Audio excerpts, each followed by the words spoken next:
All right. Well, with that, let me just turn that on. And we can always cut this out later, but figured we'd start with introduction. Okay. So I'm first on the list, so I'll start. I'm Annette Scarpita. I work with two Givology partnerships. One is the Kenya Center for Excellence. It's a Maasai Kenyan girls' school in a very remote area, and we're doing. We're in our fifth, almost sixth year, have 185 girls. And the second organization I work with is AMCAV, which allows girls and boys, but girls to be educated who are born of rape in eastern DRC in Congo.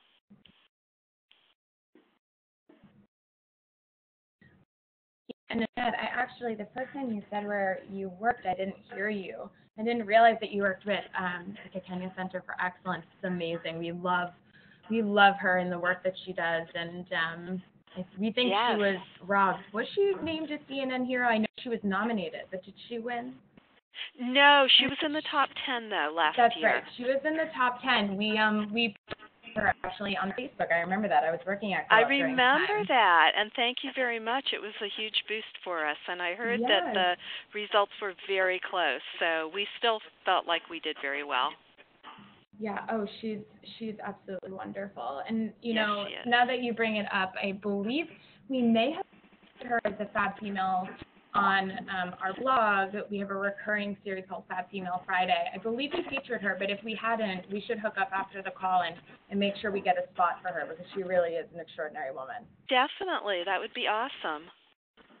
We've got a great where everything up to 100,000 is doubled this month.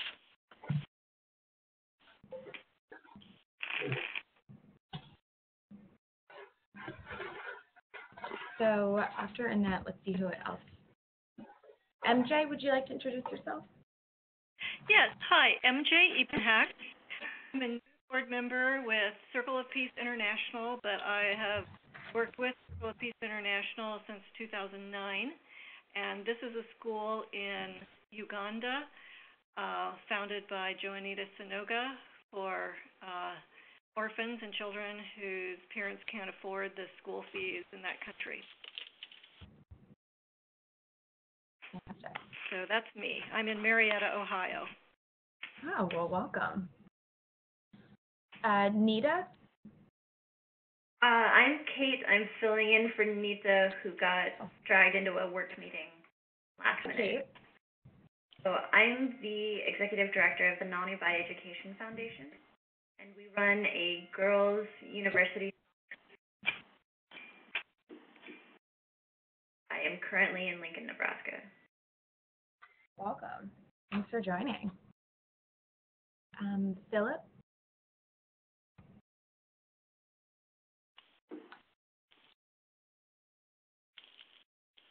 Philip, can you hear us?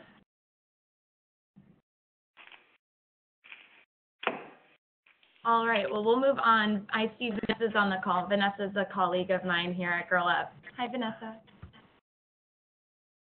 Hi, everyone. Hello. And I think Phil was on mute because he was chatting me earlier on Skype.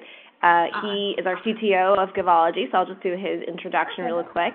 And he doesn't really do much of social media, but he, I'm sure, is very interested in helping out and figuring out, what role does technology play in it? How do we want to grow more of our social media integrations and go from there? Great. I think we covered everyone. Deepest apologies if we haven't, but I'd love to get started. If that thumbs up from Jen to get started. Yeah, I think that would be great. Great. Okay, well, hi everyone. Welcome. I'm so excited to be talking to all of you guys today. This is my very first webinar. I've done lectures at schools. I've spoken on panels at different conferences.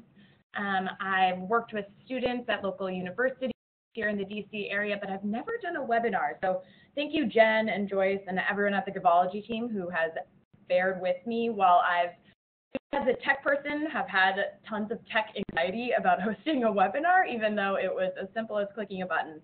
So thank you so much to the Givology team. I'm especially honored to be invited by your team to speak to you about social media, because the space that you fill in the nonprofit space is so critical, and you guys do such important work connecting donors with these grassroots organizations that deeply need the funding to carry out their work. So thank you for joining me, and I'm really glad that we can start this relationship and this partnership and see where this can go. I am always available for questions. If anyone wants to run something by me, see some best practices, see how GirlUp does some of our internal strategy, I'd love to share that with everyone. I hope today's presentation will get at some of that. Gauge what the level of expertise was based off the questions that we received. So really hope that this is helpful for you guys. It's a little bit light touch, and then we'll get into a deeper dive with strategy and analytics and different tactics for fundraising, for advocacy, but wanted to do broader strokes, and happy to rejoin and explore a certain topic even more in depth should you guys be interested in that. Also really want to leave time for questions at the end. Again, I don't totally know how the flow goes for these things, so I feel like you can jump in with the chat option if you want to ask something as I'm going through it. But otherwise, we can hold off until the end and have a rapid fire Q&A. You can also feel free to just jump in while I'm talking. So yes, well, the social media best practices, that is an incredibly embarrassing photo of me. Clearly, I love my job. That was taken at the GirlUp Leadership Summit. We had a really cool photo booth that we used to amplify our impact on social media. We had all there taking photos of themselves at the Leadership Summit, and it automatically linked up with their social feeds and posted their photo with our hashtag from the event.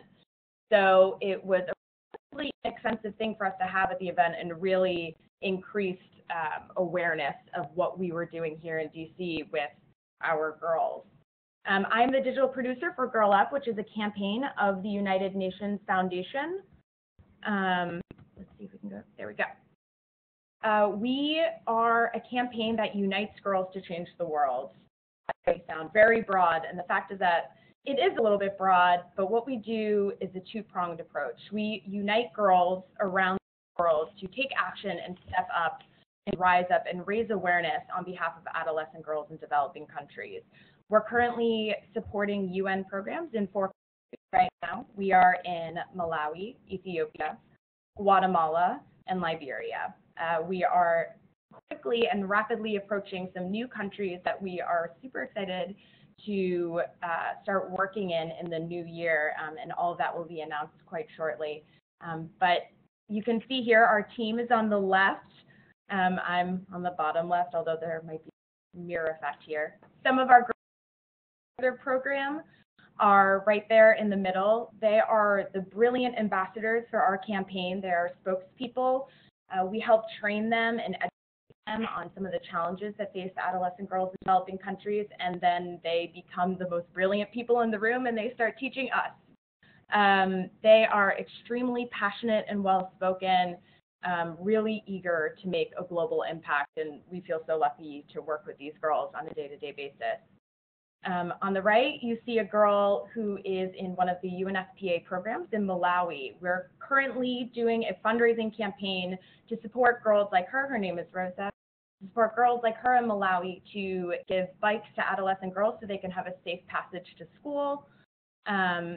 Just wanted to give a full breadth of our team, our girls here in the US and around the world who are taking action, and then the girls that we help impact in developing countries. So these are our social channels. We have over 400,000 likes and followers on our 3 main social channels, which is pretty exciting. When I started in March 2013, we had around 250K. So, you know, in about a year and a half, we've been able to grow significantly. And a lot of that is organically. I'm preaching to the choir here. We're all nonprofits. We all struggle with our budgets. not all of us have the ability and the flexibility financially to do paid advertising, to use tools like Outbrain or tools like Facebook ads or Twitter ads. So it's really great to see that organic growth can happen if you have the correct strategy in place. You can see we have this Facebook here that has about 244,000 likes, Instagram that has 6,500, and Twitter, which has nearly 91,000.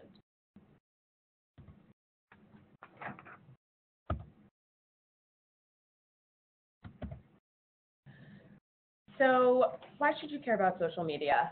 I know a lot of people have been very hesitant to adopt social media, particularly smaller organizations. They don't necessarily see what the ROI is.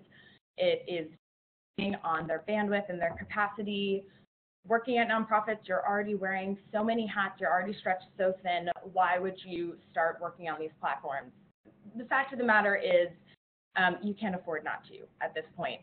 Nearly 1 in 4 people in the world now use social networks, and that's significant. So when you're talking about your advocates, when you're talking about your supporters, when you're talking about people who are going to donate for you, a lot of them are sitting on social media. So you can't afford to lose that audience and lose that touch point to engage with them. Some other exciting numbers are 24% are on social media and 91% have access to mobile. So if you're not on social media, you should be. As I mentioned before, your donors, your advocates, your supporters, your issue ambassadors, they're all on social media, and so you should be too. You're really doing yourself a disservice if you're not capitalizing on the immense power that social media can offer your organization. First of all, it's free, almost entirely. Yes, you can pay for promotional opportunities and certain plugins and add-ons, but digital communications are by and large free. So it's an avenue for you to actively update people on communications and important work that you're doing, certain campaigns that you're starting, fundraising appeals, advocacy actions. You not only get to grow your constituency, but you get to strengthen your existing one. It's no secret that social media has entirely upended traditional philanthropy. So you should view social media as a tool for growing your campaign and increasing your reach, not as a burden or, just another thing that we do. Sorry, I'm hearing a little feedback. Can everyone hear that? Yes, I can.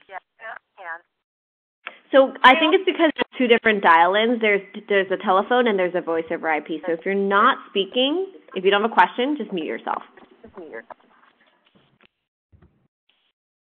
Are the pictures on the web supposed to be changing? Because mine are not. Oh, mine are changing. Can anyone else see it?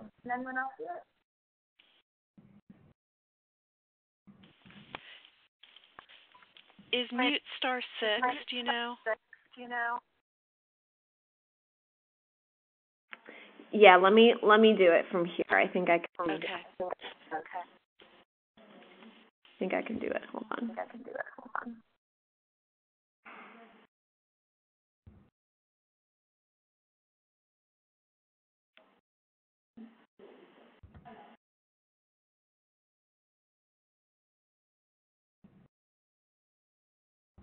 Can you see my page now? I think I just muted everyone.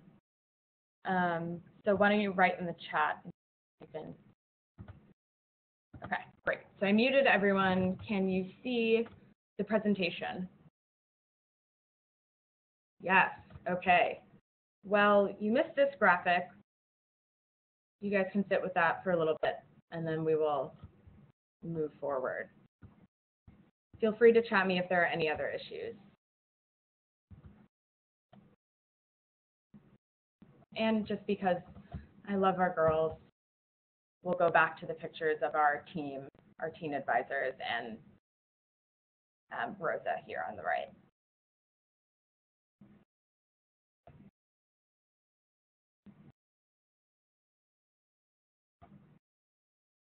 Okay. So if you're not on social media, and I'm not sure if any of you guys aren't, but I'm hoping that you all are, kind of went over the first point, that organizations, small and large, they simply just cannot afford to be on social media. But it can be a daunting task to get onto social media, particularly when bandwidth is so limited on your teams. So you don't need to be on every single platform. Identify your key audiences and go to where your audience is. So for example, GirlUp is on Facebook, Twitter, and Instagram primarily. We dabble on other social channels, but those are our three main focus. And as the only person internally who uses those channels along with all the other digital strategy tasks that we have here, we identified these three platforms as the most important ones for us to be on, simply because of our target demographic. We know here and around the world are constantly on Facebook, Twitter, and Instagram. Instagram was actually one of the newest platforms that we started exploring. We had thought about Tumblr, but didn't really see the return on that. Instagram we held off on because you don't hear a lot about conversions from Instagram. But that's not the point. It's all about building brand awareness, strengthening your brand, reaching new audiences, and also continuing to engage with your existing ones. So don't feel like you need to be on Google+. By all means, I don't know very many people who use Google+, but people do. Not adolescent girls, not girls here in the States, not me, certainly. So identify your audience and pick the correct tool that you think would best reach that audience.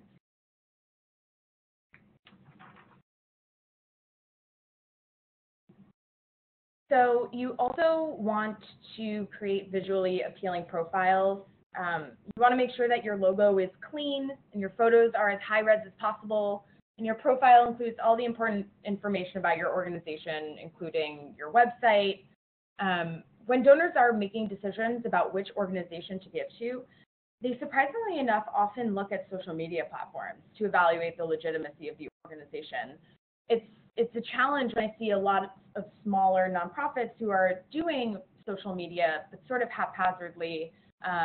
It's on the back burner for them, not top of mind, which is absolutely fine if they don't have someone in-house who's able to carry out social media day to day. But their images are fuzzy, or their logo isn't right, or there are typos on their profile, and those things can really damage the reputation and impact potential funds that are coming into your organization. So can't emphasize it enough to have a totally clean profile on all platforms that you're using. The other thing is, if you have a website, you want to include your social handles there. GirlUp is actually in the midst of redoing our website, and we are including social plugins on absolutely every single page and every action item. Here's the thing, research shows that more and more people are making decisions based off their social networks, and word of mouth is incredibly powerful, and you want to maximize that and leverage that to the best of your ability. So make sure that you include social handles on your website, so people who go to your website and perhaps aren't quite ready to make a donation or take an advocacy action can still engage with your campaign on a day-to-day basis and still keep up to date with what you guys are doing and what sort of impact you're making. Social media is a really good way to cultivate new supporters who aren't quite ready to make a donation and aren't ready to make the next step.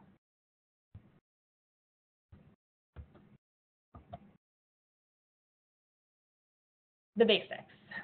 So one of the questions that I received was, how do you start building your network? The first thing is you need to define your voice. GirlUp, we're in a lucky enough space that we get to have a very unique voice. We're fun, we're not too serious, we're factual, we are able to have a personality in all of our posts and yet still communicate the gravity of the issues that we are focusing on and the challenges that girls face. We're careful not to overextend that fun and friendly tone. We certainly toe the line a little bit because we're able to reach new demographics that way, but we always want to be careful that we are mindful of the work that we're doing and the impact we're making. So I would definitely sit down and try to define your voice. You can come up with a list of adjectives that you feel best matches your organization, and then keep that in mind as you post. A professional or a person who feels like they can embody that voice and is actively communicating in that voice. The second thing is to create sticky content. We use sticky a lot in social media. It's like one of those really wonky words, but it's actually really important when you think about it. We use the acronym WIST, so it's would I share that. When you're posting content, it may seem interesting just to you, your organization, or you may think it's critically important to raising more funds, but thinking about it from the reverse perspective and thinking about content, would you share that piece of content? Would you want to promote that to your networks? Would you feel comfortable retweeting that? So we always like to think about WIST as we post content. You also want to think about each of your messages and your story and think about how it would best be told. Would it be best using images, video, or text? And have some sort of variance in that as you post on your social channels. You also want to think about facts and high-res images that you can use. We have supporters we found are very interested in fact sharing. It's slightly shocking, it's educational, it's something that they want to spread to their friends and be like, hey, I didn't know that fewer than 25% of girls in Malawi finish primary school. But I'm going to retweet this, and now my network of 100 followers knows this fact too. We've found that really sticky content lies in high-res images, facts, compelling stories, shareable graphics like quotes. We'll get some more actual visual examples of this later, but it's definitely good to have a variety of content as you're posting. The third thing to start building your network is to capitalize on digital moments. The hashtag is a really, really powerful tool, but you don't want to abuse it. You see some people who are a little bit late adopters and are hashtagging every single thing in a tweet. You don't want to do that, but there's a way to be hyper strategic about the hashtag you use. For example, we engaged in Giving Tuesday. I hope a lot of you guys did. And every time that we posted, we used the hashtag Giving Tuesday, and we found that a lot of people were engaging with our content who hadn't already. We grew that day by nearly 300 followers simply on Twitter, which is 4 times our daily average. I would say a large part of that has to do with our use of the hashtag and the fact that we were engaging in this global day of giving, and we were part of this community of people who were engaged. So I strongly recommend capitalizing on these digital moments. This also extends into official days. So as the UN Foundation, we try to make it top of mind and one of our priorities to always celebrate certain UN international observances that apply to our campaign. So most recently was International AIDS Awareness Day. On November 25th, it was the International Day to End Violence Against Women. October 11th, International Day of the Girl. We use all these days to find a way to create messaging around it, because that's also really powerful, because we might not capture all of the people who care about AIDS transmission from mother to child or from mother to adolescent girl. But by engaging in International AIDS Awareness Day and using the official day hashtag, we see a spike in our followers, especially on Twitter, because people are starting to learn about our campaign and learn that this is something that we do and we impact in our programs. I would also recommend engaging with partners and like organizations. I'll get to this a little bit later, but creating digital friendships with organizations is critical. You know, now that I've formed a relationship with Givology, we're now in a more comfortable position to send each other messaging that we want the other person to promote. It's so easy to get friends in the digital space.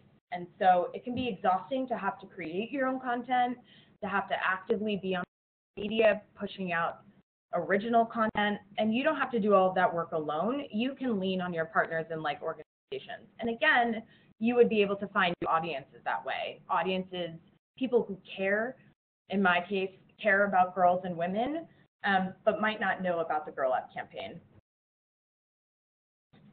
you also want to start integrating digital into everything you do. I complain my job is one of the best ones on the Girl Up campaign, but it's also the most challenging because I support every single person on this team. There are digital moments to be had in advocacy. There are digital moments to be had in fundraising. There are constantly ways to integrate digital into your in-person events, into meetings that you have.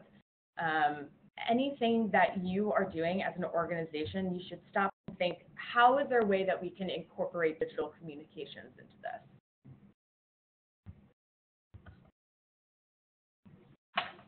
So, post or not to post, and how often? So I break this rule all the time, so it's certainly not set in stone, but ideally on Facebook, you want to be posting once a day. If you have a limited amount of time, 3 to 4 times a week will suffice. And if you only have an hour a week, you can schedule your posts all at once. Facebook is an incredible tool for that. You can target your post, you can schedule it weeks in advance, months in advance, minutes away. It's a really powerful tool. So when I know I have a really busy week ahead of me, I will schedule a post for that week. That way I can just turn Facebook off and not have to worry about it. Twitter, it's a little frequent. You want to be posting 4 to 6 times a day. And again, it doesn't need to be original content. It could be retweets. But if you have a limited time, posting once a day should be, and again, use a scheduling tool and a publishing tool so that you can schedule all of those posts and it's not so draining on your day-to-day activities.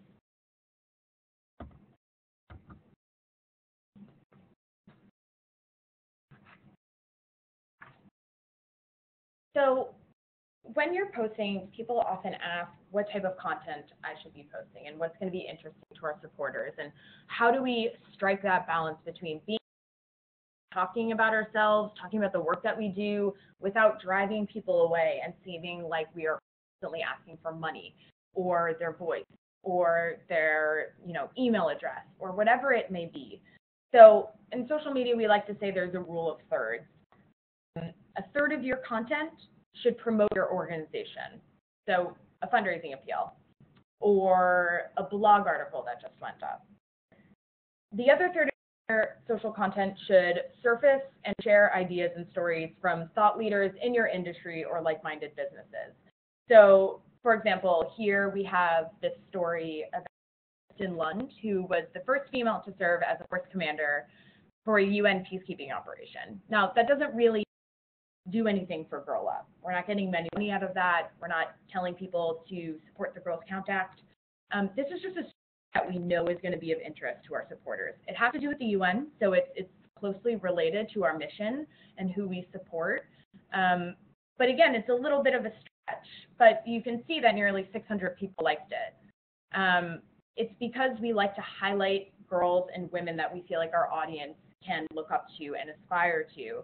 And these success stories of women who have actually gone after ambitious goals and have become extraordinary women and role models for people.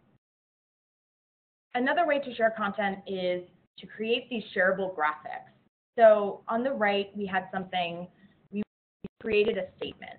People really like statements too, like these strong affirmations. It's simple. If we want to build a better world, we need to support girls' empowerment, and we need everyone to join the movement. And then the call to action was to share the message to let your friends and family know that you raise your voice for girls around the world. And then the graphic itself is a statement. I raise my voice for girls around the world.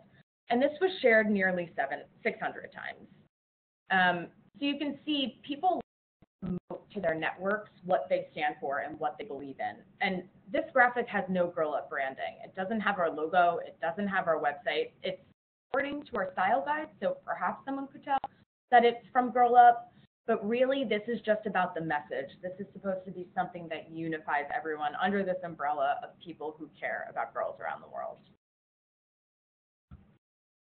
So news, quotes, sharing content from similar and like organizations, share graphics with strong statements about what you believe in that link back to your mission. All of these things are really good in striking a balance in your content.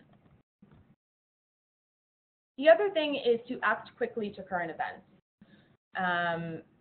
So, for example, Annette, you work in girls' education. So Malala, of course, is an important symbol in that story. So when we heard in January that Malala had been nominated again for the Nobel Peace Prize, we immediately posted about it on Facebook because we knew that people who support GirlUp also support Malala and support her bravery. And this completely blew up with over 2,000 likes and nearly 2,000 shares. You know, it's hard to mobilize quickly and it's hard to act quickly and there's always hesitation, but with social media, things happen so fast that you just need to act sometimes. You're not going to get it perfect. You could totally position it differently. I'm sure looking back at this, I would have liked to do a graphic, or I would have liked to write something longer about who Malala is and how important she is and why she deserves to be nominated and ultimately win the Nobel Peace Prize. But the news came through on my feed. I found it. We posted it immediately, and we saw huge results.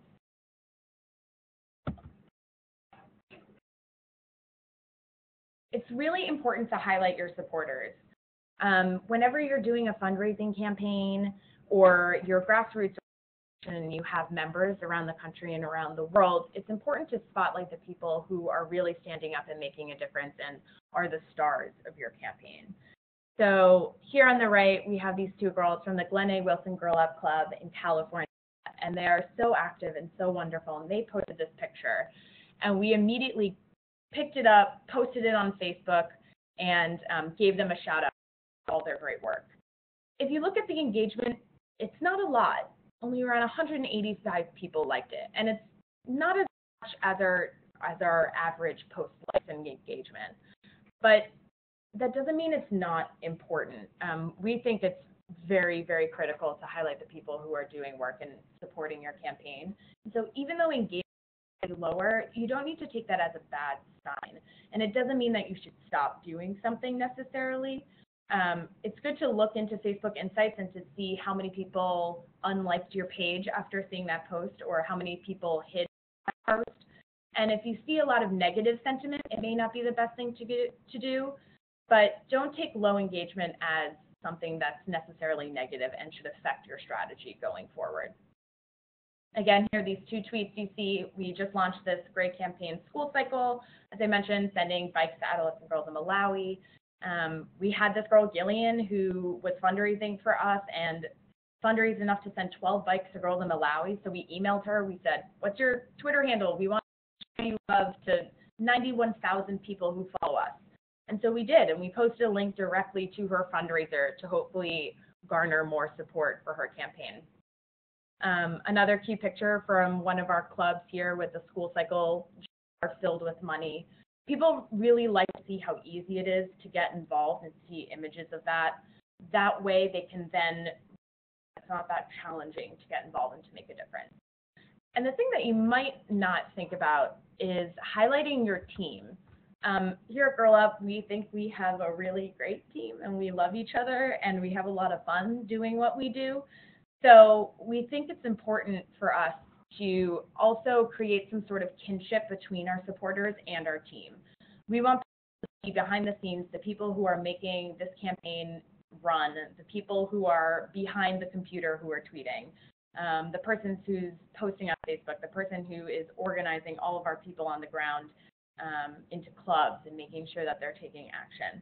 So this was a fun post that we put up before the summit last year that is just silly, being like, uh-oh, we might have to call in some backup muscle to help us with all these fun goodies for the Leadership Summit. Getting excited for 2013 to start tomorrow.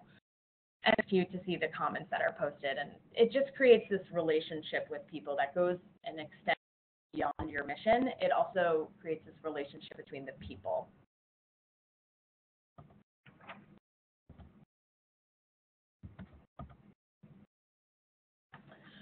Reporting out is extremely important. As you guys know, we had to reschedule this initially because the Girls Count Act had passed the House. And so we immediately had to tell our supporters, the people who had been taking action for all these months, that this had happened and that this has happened specifically because they had taken action. So we quickly mobilized, created a graphic, created a Facebook post, and put it up there.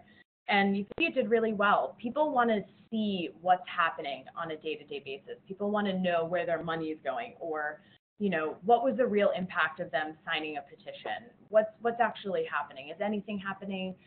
And it's important to communicate that visually and with good content writing and copy with your supporters actively. Here on the left, Shot at Life, that's another campaign here at the United Nations Foundation.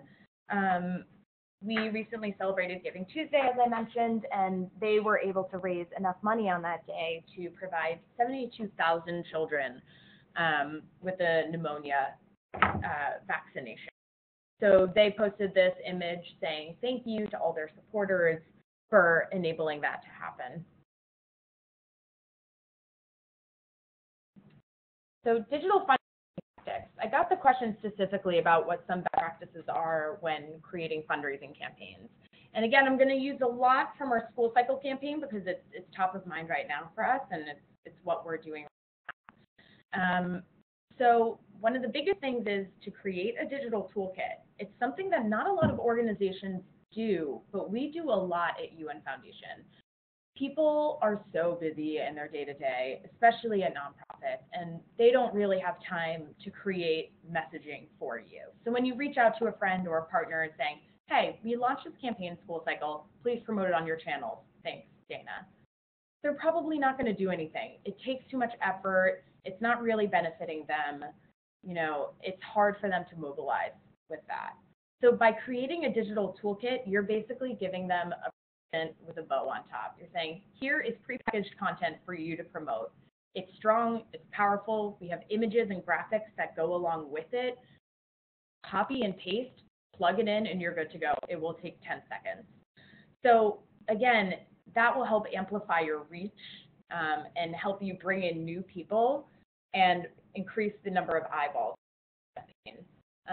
Also, you want to see if you can get some high engagement influencers to also push out your campaign. We're very, very lucky that we have some celebrities who will promote the campaign. And again, writing the messaging for them and sending it off is the easiest way to get them to act. And you can see down here the Girl Effect. They used our messaging and promoted it on their channels because we sent them our toolkit. So it got 19 retweets. They have a pretty significant following. There's probably a lot of overlap, but now we're going to have a greater impact and hopefully raise more money because the Girl Effect also pushed it out, which also increases legitimacy. Designing visual assets is critical, and it's hard. We have someone at UN Foundation who does graphics, but he supports 17 campaigns and initiatives. So one of the first things I had to learn when I started at GirlUp was how to use Photoshop and fireworks and other tools that help me create graphics. And it was a steep learning curve. But there's actually, and this is one of my favorite tools and secrets, there's this amazing program online that you can use that is super simple for creating graphics. It's called canva.com. It's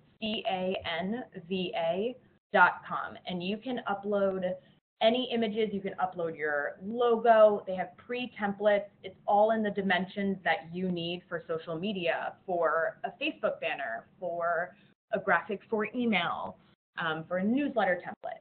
It's whatever you want, and you just drag and drop. And they have icons that you can use. They have really fun text that you can play around. There's a lot of flexibility there. So if you don't have someone who does graphics, use Canva and play around with it, and you'll suddenly be a graphic designer. You want to match the headlines and the branding and the call to action to the audience. Everything should sync up. So when you're fundraising and you're directing people to a specific fundraising page, donation page, the language on that donation page should match up with the messaging that you posted on social media. So for Giving Tuesday, when we said this Tuesday, give to GirlUp School Cycle, here's the link to the donation page. That donation page said, this Giving Tuesday, support GirlUp and School Cycle, and had some of the similar images, some of the same text that we had in that social language. It's really important to make sure everything syncs up and everything is aligned, because some donors might be deterred if they say you're fundraising for a specific program and then they get to your donation form and it's just a regular donation form. There's no campaign specific language. It doesn't necessarily say where the money is going. It's just saying donate generally to GirlUp. So you want to make sure all of that is working in tandem. And you also want to make use of all of your social platforms for the campaign. Before school cycle started, we came up with this robust strategy for what we were going to post on Instagram, Twitter, Facebook, how we were going to promote it on our website, how we were going to promote it on our blog, our emails. You want to sync everything up and make sure you're using every single platform and channel to amplify your message. Some more tactics are to set a goal and to communicate it widely. So that could be anything. It could be the amount of money that you want to raise. So we want to raise $20,000 by December 31st. Or it could be number of backpacks, for example. So we want to send 500 backpacks to girls in Guatemala by a certain date. By doing this, it creates an incentive for people to donate, and it feels like they're working towards something. It feels like they can have an impact in getting us closer to what the actual goal is. The other thing is you want to update your supporters digitally and actively. So you see down here from Enable CNY, they say, we need 5 more donations to get to $2,500. Help us get there. By communicating with supporters and letting them know that you're almost at your goal, you're almost there, they could be the one that can get you to the finish line. They could be the one to put you over the top. They could be the one that actually helps you get to your goal. That will increase incentive for people to donate. Up here on the right is a graphic that we sent out with our email to supporters. We also posted it on social media. And it shows that we were at 376 backpacks of 500 backpacks. We sent out that email when we promoted it on social. We doubled the amount of money that we raised because people panicked. People were like, oh my God, we are far from the goal. We need to donate now. And we saw huge returns from that. So setting the goal, communicating it widely, and updating your supporters on where you stand in getting to that goal is really important. The other thing is to express urgency. You see that again in the Enable CNY tweet, but you want to create the sense of urgency with people so that they feel more compelled to donate and to donate at this moment. And the other thing is to thank supporters and thank people who have donated. So here, Gillian writes that she helped donate to give a girl in Malawi a chance at a better life by donating to GirlUp School Cycle. So we replied almost immediately saying, thank you, you're making such a difference.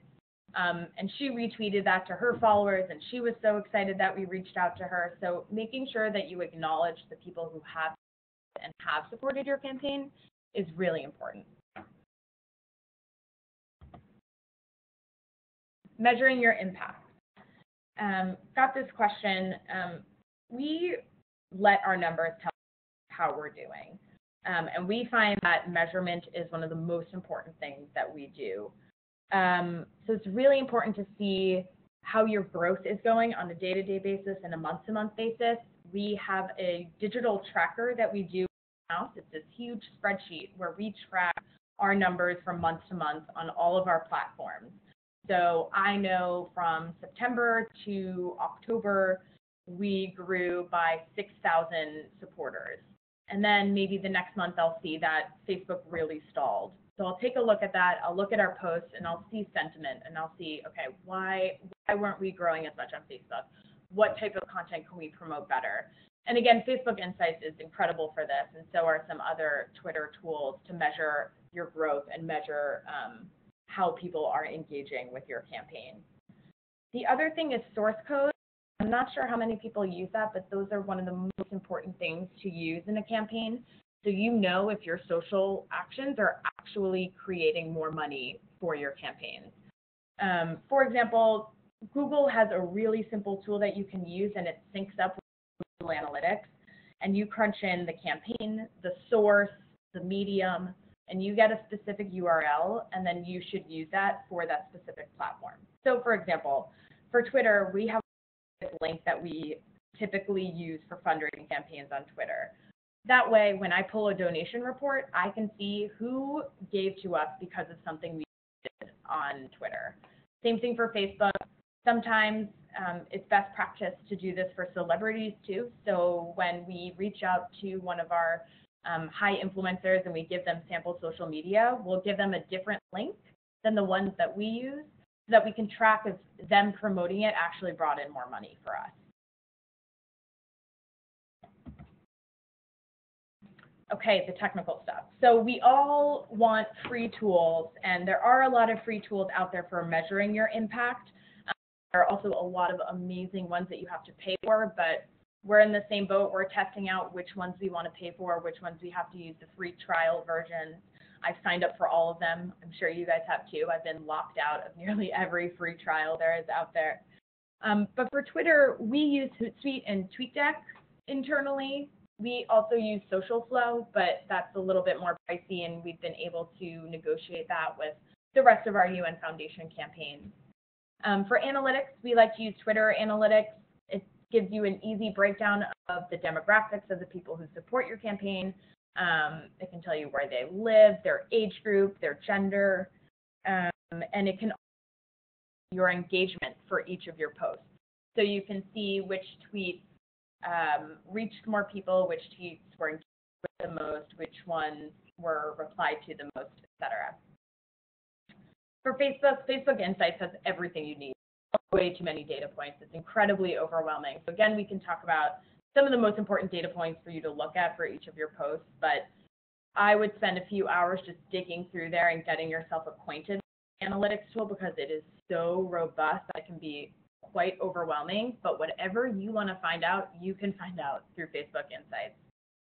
And the last one for Instagram, for anyone who's on it, Iconosquare is a really good free tool that can track your growth and track engagement with your photos.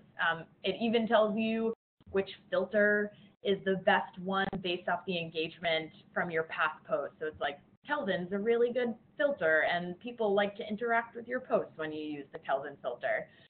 It's really fun. You can dig into it. It's not as in-depth or robust as the Twitter and Facebook tools yet, but I imagine in the coming years there will be more significant Twitter and Instagram analytics tools coming out. Lastly, I am signed up for so many blogs and so many listservs, and that's how I'm able to continue to keep up on the trends and make sure that GirlUp is on the cutting edge of digital strategy. Highly recommend Nonprofit Tech for Good. I sign up for their emails. They send out really relevant posts.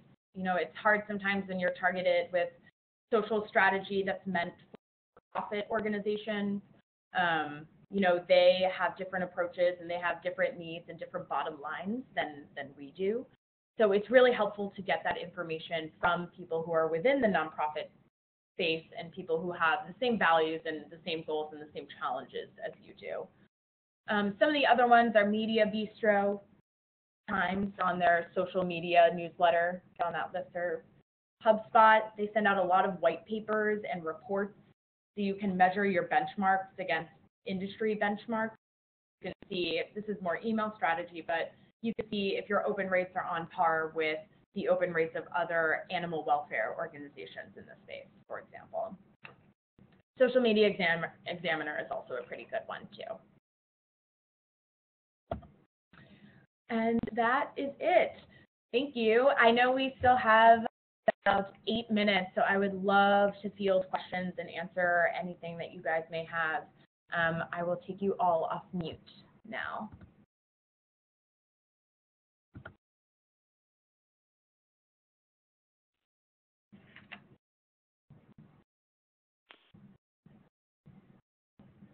Does anyone have any questions or want me to dig deeper into anything that I mentioned? I have a question. This is Annette. You said that you use TweetDeck rather than Hootsuite. Why? No, we don't use TweetDeck instead of Hootsuite. We actually use SocialFlow as a publishing tool. But is that a pay? Is that a service that you pay for? It is, yeah. Okay. But we also use Hootsuite. We have the paid version of Hootsuite as well. But we're looking into some of the more expensive tools, I would say, because we have 15 campaigns and initiatives, we're able to have some of that bargaining power that we're very lucky to have. But I think the free tools, the free publishing tools like Hootsuite and TweetDeck work just as well. Great. Thank you. Will we be able to get copies of your PowerPoint? Yeah, absolutely. Okay. How can we do that? Jen, if you are there, I can just email that to you and then circulate. Yep, exactly. And for anyone who wants to follow up or see the video, I guess I'm specifically talking to the partners because they're not on our internal listserv. If you want to email me, jennifer.chen@givology.org, I am happy to share the link when it's ready and processed. I will work with the folks at GirlUp to make sure it's done correctly. Sure. Thanks, Jen. I see that Vanessa, and I promise I didn't ask her to ask this, asked in the chat, when you were you able to create a digital voice? We sat down and we looked at our mission and we looked at our campaign and we tried to write down, as I mentioned before, these adjectives that seem to match up with our mission. So we wanted it to be fun, but we didn't want it to be too light. We didn't want to be insensitive to the issues that we're actually dealing in. So we wrote down these adjectives and then we tried to keep those in mind as we wrote. And then we also tracked sentiment with our messages. So we found that people really responded to positive messaging for us. So taking that into mind, we know that in the future we're going to use specific language that seems more upbeat, that seems more inspiring to our supporters, because that way they're more inclined to share that with their networks. Thanks, Vanessa.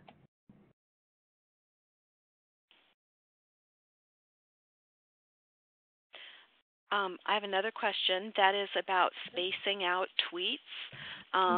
Obviously, you can use one of the reporting services like TweetDeck or Hootsuite, Publisher, I should say. But if you want to engage with your followers and maybe retweet, things like that, versus tweeting your own, you don't want to do them at the same time, obviously. So do you use the publishers to space them out, or how do you do that? Just keep going back? In terms of managing new content that you're promoting and responding to your supporters?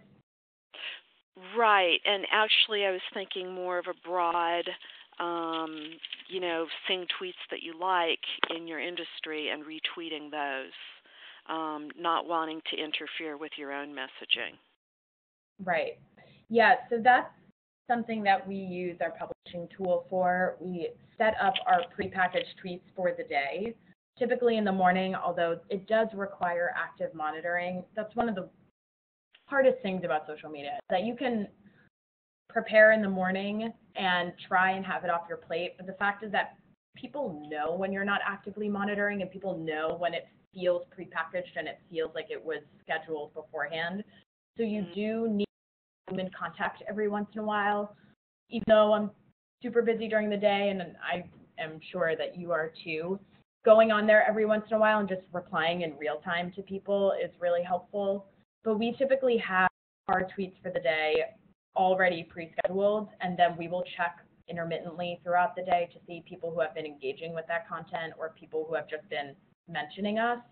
And then we'll look at that side by side with our schedule and adjust the schedule if need be. And That's same thing with helpful. same thing with retweeting partners and orgs in the space. You can't schedule a retweet, can you?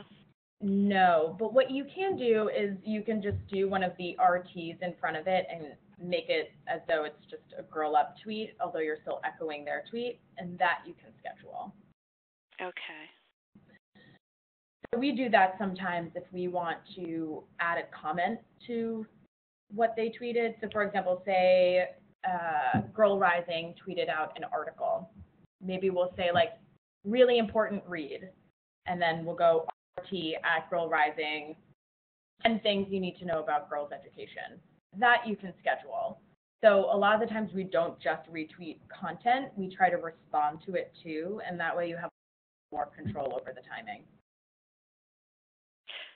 The number of character limitations is always a challenge, especially if you're adding your own comment. Absolutely. So in those cases, we do an MT, which means modified tweet, and then we can edit their language a little bit too to try and stay within that 140 character limit. Great.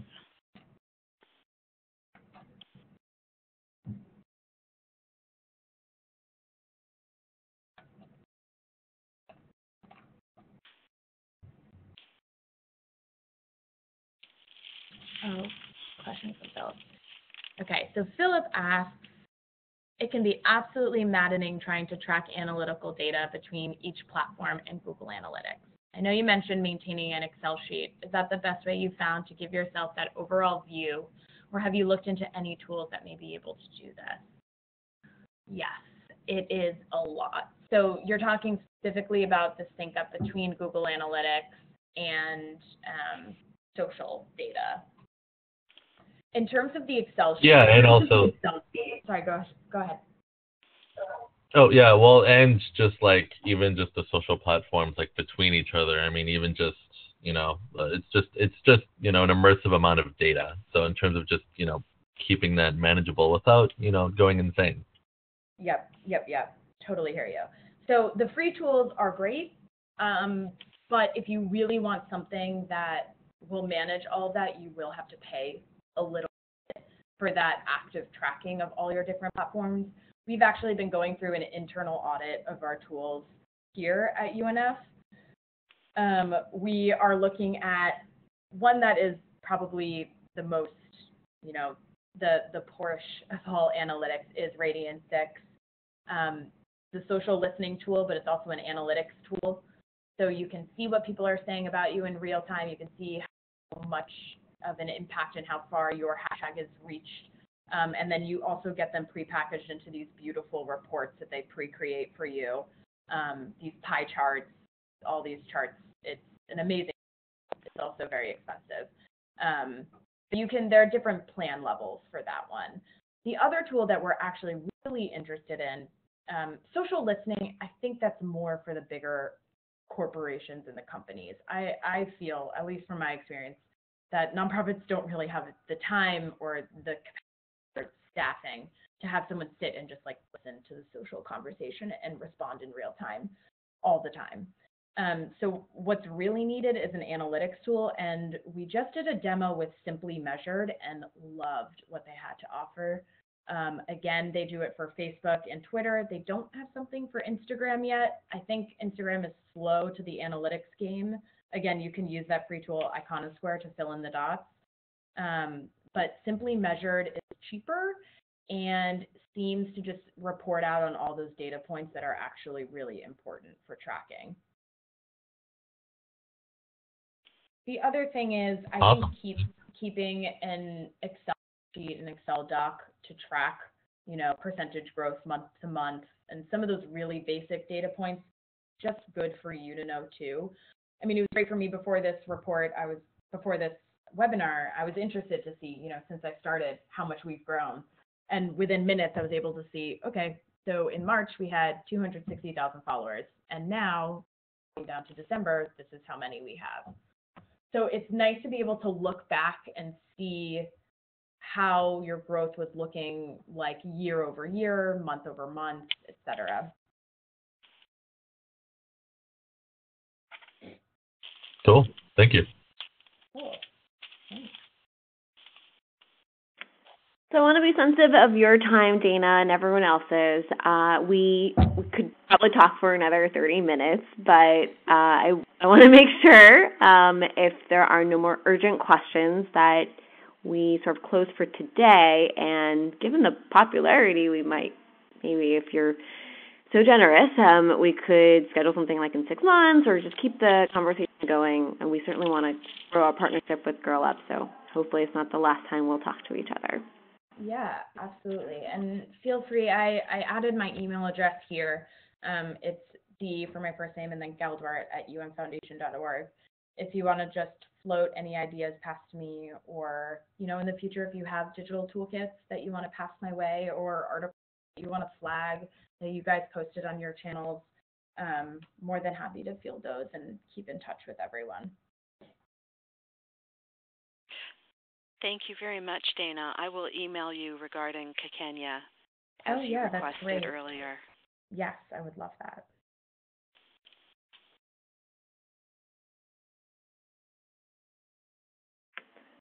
Great. Well, thanks again, and I will definitely be processing the video shortly, probably this weekend, and we'll shoot it over to you, Dana, and we can talk about if we want some editing to be done.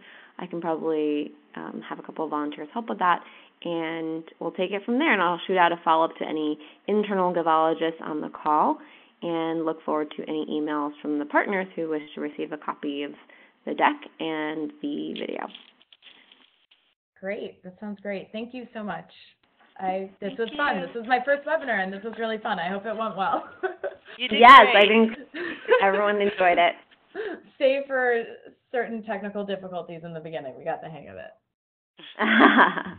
Yes, there's always technical difficulties, but always. The content was fantastic. Thank you so much. Thank you so much. Thank you.